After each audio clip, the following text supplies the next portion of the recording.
Hello दोस्तों, नमस्कार। स्वागत है आपका अपने यूट्यूब चैनल प्रैक्टिस पेपर पर। चलिए दोस्तों, शुरू करते हैं आज की प्रैक्टिस और चलते हैं अपने पहले प्रश्न पर। हमारा पहला प्रश्न है, राष्ट्रीय गन्ना अनुसंधान केंद्र या केंद्रीय गन्ना अनुसंधान केंद्र या भारतीय गन्ना अनुसंधान केंद्र।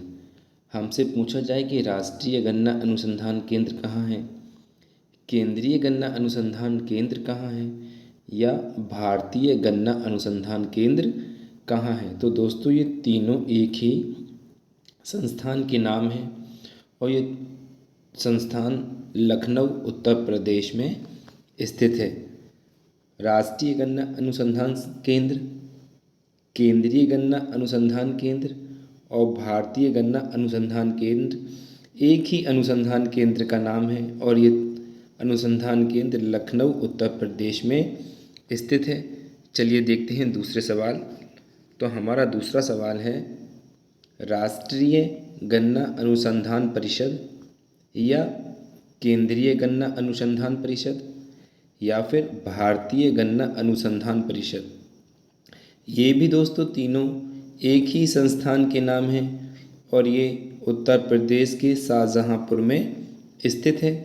क्या राष्ट्रीय गन्ना अनुसंधान परिषद या केंद्रीय गन्ना अनुसंधान परिषद या फिर भारतीय गन्ना अनुसंधान परिषद, ये तीनों ही शाहजहाँपुर उत्तर प्रदेश में स्थित हैं और तीनों ही एक ही संस्थान का नाम है। आइए चलते हैं अगले क्वेश्चन पर। हमारा क्वेश्चन नंबर 3 है कि केंद्रीय गन्ना प्रजनन अनुसंधान केंद्र या राष्ट्रीय गन्ना प्रजनन अनुसंधान केंद्र या भारतीय गन्ना प्रजनन अनुसंधान केंद्र, ये भी तीनों एक ही संस्थान के नाम हैं और ये कोयम्बटूर तमिलनाडु में स्थित है। केंद्रीय गन्ना प्रजनन अनुसंधान केंद्र, राष्ट्रीय गन्ना प्रजनन अनुसंधान केंद्र या भारतीय गन्ना प्रजनन अनुसंधान केंद्र, तीनों ही एक ही संस्थान के नाम हैं और ये तीनों एक ही संस्थान के नाम हैं, इसलिए ये तीनों कोयम्बटूर तमिलनाडु में स्थित हैं। आइए चलते हैं अपने अगले सवाल पर। हमारा क्वेश्चन नंबर 4 है, यूएसए में स्थित बूटे की खान किस लिए प्रसिद्ध है। तो यूएसए अमेरिका में जो बूटे की खान है वो तांबे के लिए प्रसिद्ध है। यूएसए में स्थित बूटे की खान तांबे के लिए प्रसिद्ध है। आइए चलते हैं अगले सवाल पर। क्वेश्चन नंबर 5 है, उत्तरी अंडमान को म्यांमार से कौन सा चैनल अलग करता है। तो उत्तरी अंडमान को म्यांमार से अलग करने वाले चैनल का नाम है कोको चैनल। कोको चैनल उत्तरी अंडमान को म्यांमार से अलग करता है। आइए चलते हैं अगले सवाल पर। क्वेश्चन नंबर 6 है, भारतीय संविधान सभा में एससी समुदाय से कितने सदस्य थे। तो भारतीय संविधान सभा में एससी समुदाय से 33 सदस्य थे, यानी कि भारतीय संविधान सभा में एससी समुदाय से 33 सदस्य थे। आइए चलते हैं अगले सवाल पर। हमारा क्वेश्चन नंबर 7 है, ज्ञानपीठ पुरस्कार की शुरुआत किस वर्ष की गई थी। तो ज्ञानपीठ पुरस्कार सर्वप्रथम 1965 में दिया गया था जी शंकर कुरूप जी को। तो ज्ञानपीठ पुरस्कार सर्वप्रथम 1965 में जी शंकर कुरूप जी को दिया गया था। तो इसकी शुरुआत 1965 में की गई थी। आइए चलते हैं अगले सवाल पर। क्वेश्चन नंबर 8 है, सती प्रथा का प्रथम साक्ष्य किस अभिलेख से प्राप्त हुआ है। तो सती प्रथा का जो प्रथम साक्ष्य है वो ऐरण्य अभिलेख से प्राप्त हुआ है।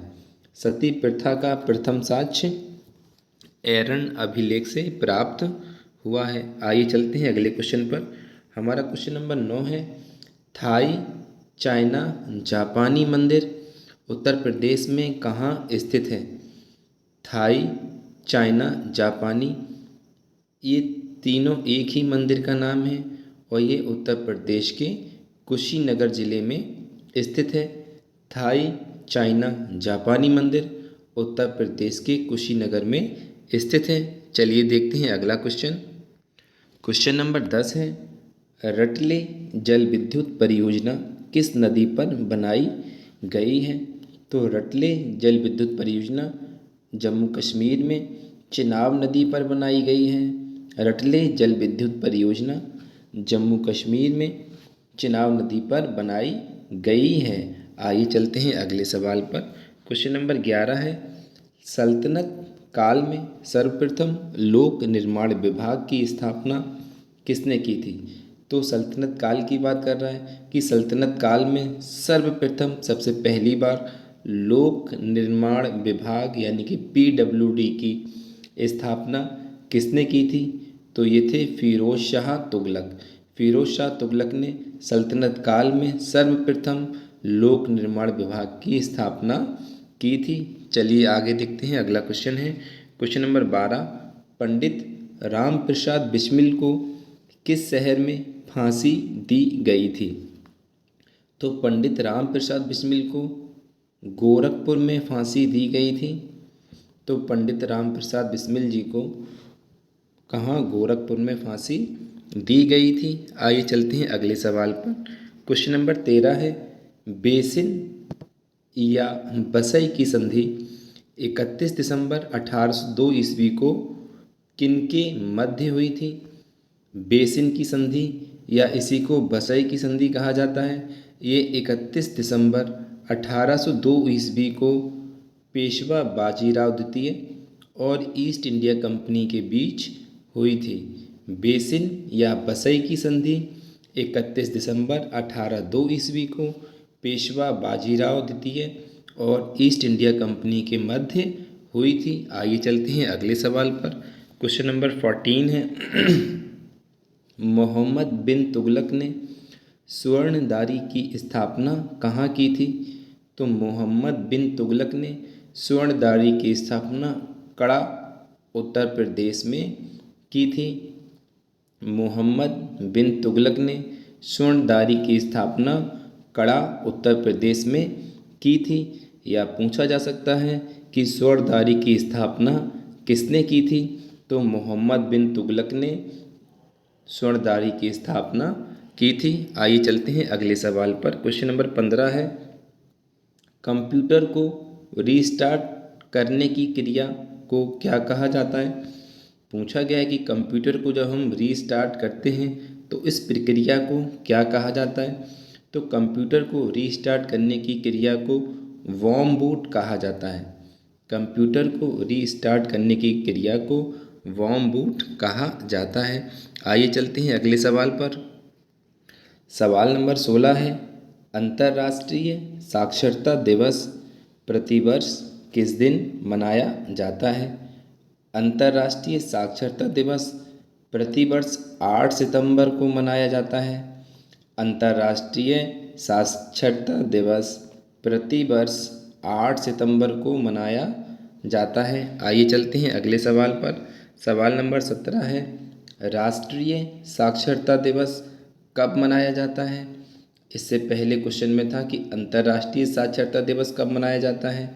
इसमें पूछा गया कि राष्ट्रीय साक्षरता दिवस कब मनाया जाता है। तो ये 11 नवंबर को मनाया जाता है। 11 नवंबर को राष्ट्रीय साक्षरता दिवस मनाया जाता है। आइए चलते हैं अगले सवाल पर।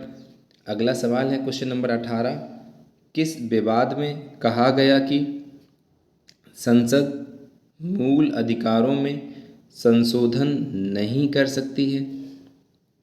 तो ये कहा गया गोलकनाथ बनाम पंजाब राज्य 1967। गोलकनाथ बनाम पंजाब राज्य 1967 के बाद में कहा गया कि संसद मूल अधिकारों में परिवर्तन नहीं कर सकती है, मूल अधिकारों में संशोधन नहीं कर सकती है। ये कहा गया गोलकनाथ बनाम पंजाब राज्य 1967 के बाद में। आइए चलते हैं अगले सवाल पर। हमारा सवाल नंबर 19 है, कि रॉकेट की गति किस सिद्धांत पर कार्य करती है। रॉकेट की गति पूछा गया है कि किस सिद्धांत पर कार्य करती है, तो ये संवेग संरक्षण सिद्धांत पर कार्य करती है। रॉकेट की गति संवेग संरक्षण सिद्धांत पर कार्य करती है। आइए चलते हैं अगले क्वेश्चन नंबर 20 पर।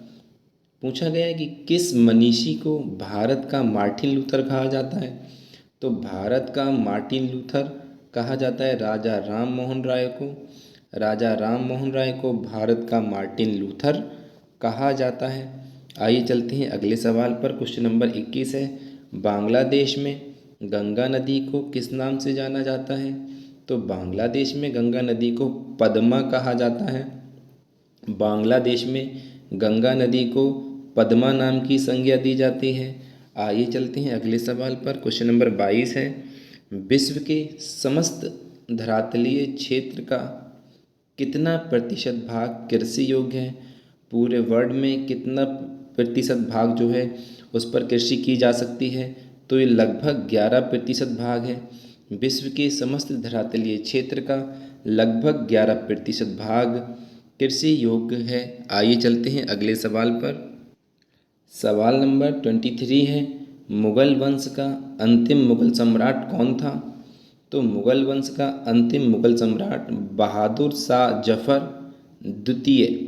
बहादुर शाह जफ़र द्वितीय मुगल वंश का अंतिम शासक था। आइए चलते हैं अगले सवाल पर। सवाल नंबर 24 है, प्रकृति का सुरक्षा वॉल्व किसे कहा जाता है। पूछा गया है कि प्रकृति का सुरक्षा वॉल्व किसे कहते हैं। तो ज्वालामुखियों को पृथ्वी का सुरक्षा वॉल्व कहा जाता है। आइए चलते हैं अगले सवाल नंबर 25 पर। डिप्थीरिया को जनित करने वाले बैक्टीरिया का क्या नाम है।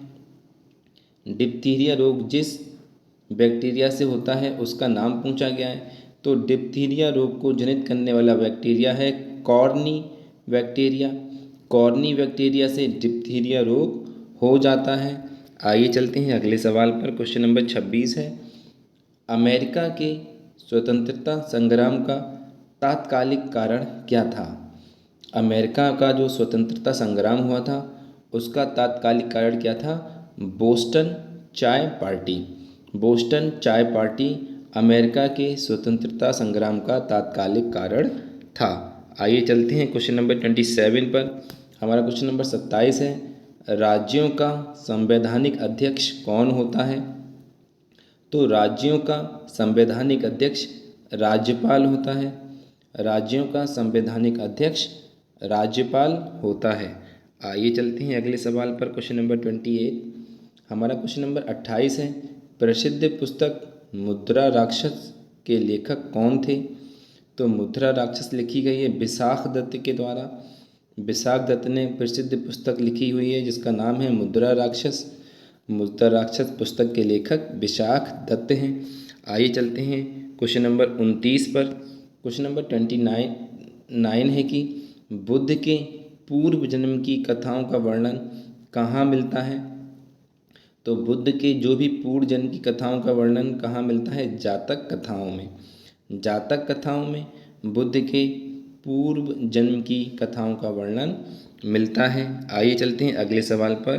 क्वेश्चन नंबर 30 है, ब्राज़ील के उष्णकटिबंधीय घास के मैदान को क्या कहा जाता है। तो ब्राज़ील का घास का मैदान पूछा गया है, उष्णकटिबंधीय घास का मैदान पूछा गया है। तो ब्राज़ील के उष्णकटिबंधीय घास के मैदान को कंपोज कहा जाता है। ब्राज़ील के उष्णकटिबंधीय घास के मैदान को कंपोज कहा जाता है। चलिए दोस्तों, तो दोस्तों ये थे हमारे 30 क्वेश्चन। ये आपको कैसे लगे हमें कमेंट बॉक्स में ज़रूर बताएं। और प्लीज़ अगर आपको ये क्वेश्चन पसंद आए हों तो प्लीज़ वीडियो को लाइक करें, चैनल को सब्सक्राइब करें और हमारे वीडियो को ज़्यादा से ज़्यादा शेयर करें। थैंक यू दोस्तों, थैंक्स फॉर वॉचिंग।